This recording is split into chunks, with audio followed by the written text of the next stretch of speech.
your bags, people. We're going on a journey. Our destination, the flowering room, of course, and hopefully we can arrive there laden with happy, healthy plants that have enjoyed the ideal indoor vegetative growing environment, and this means strong stems, healthy green leaves, and compact internodes. The journey starts off slow, a bit like me before my morning dose of caffeine, but ends up moving at a quite frantic pace like an unnervingly muscular speed walker doing endless laps of Central Park. I mean, wow. Just wow. Hey, all jokes aside, the veg state is important. I mean, really important. Really, really important. Arguably, the size of your harvest is set in stone during this time. Relative humidity starts off at around 80 or 90% inside the propagator. We open vents and lift the lid gradually to bring it down to the ideal around 65%. Young plants prefer higher humidity because they don't have developed root systems, my friends. A minimum maximum thermometer like this is a must. Be sure to reset it every day so you have regularly updated snapshots of your environment. Better yet, invest in a quality environmental controller. They cost less than you might think. And when your plants are small, you may need to use a little humidifier to add humidity to the air, depending on the ambient humidity of your location. Domes work well too. Just be careful it doesn't get too hot in there.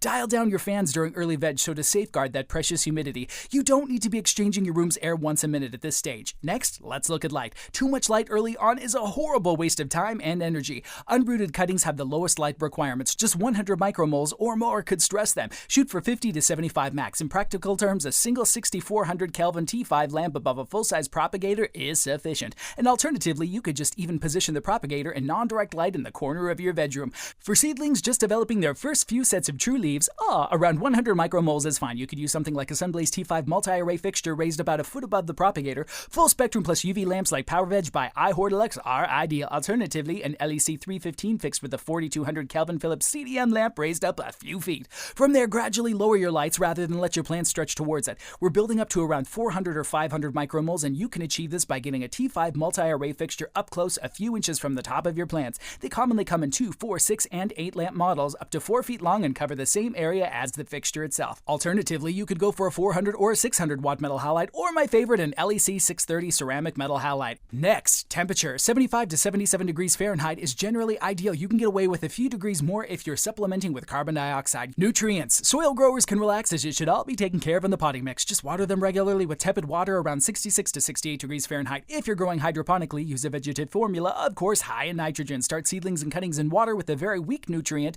an EC of 0.4 millisiemens or 200 parts per million. Some growers elevate the microcomponents slightly when using very weak solutions like this. 1.0 millisiemens or 500 ppms for rooted cuttings. Heavy feeders like tomatoes can take it a little more, rising to 1.8 millisiemens or 900 ppms once your plants are a foot or two tall. Heavy feeders like tomatoes can take it 50% higher, that is, I mean, really. Okay, I use a 3 to 2 to 1 ratio of grow micro bloom at this point. It's difficult to keep up with the rising nutritional needs of your plants at first, but it gets easier with practice. Plants directly under your lights often show up deficiencies and toxicities first, so they should be your canaries in the coal mine. If older leaves start going pale in between the veins, this can be a sign that you need to up the concentration. Just do it gradually. If midsection leaves are deep green and show discoloration at the tips, look really closely. You might want to ease off a little. The trick here is to regularly compare your runoff with your feed solution with an EC or TDS meter. Your runoff tells the real story of your root zone. If you're using a silica product like Armor C to help build strong cell walls, add it to the reservoir first, then add your CalMag, a must for reverse osmosis or very soft water,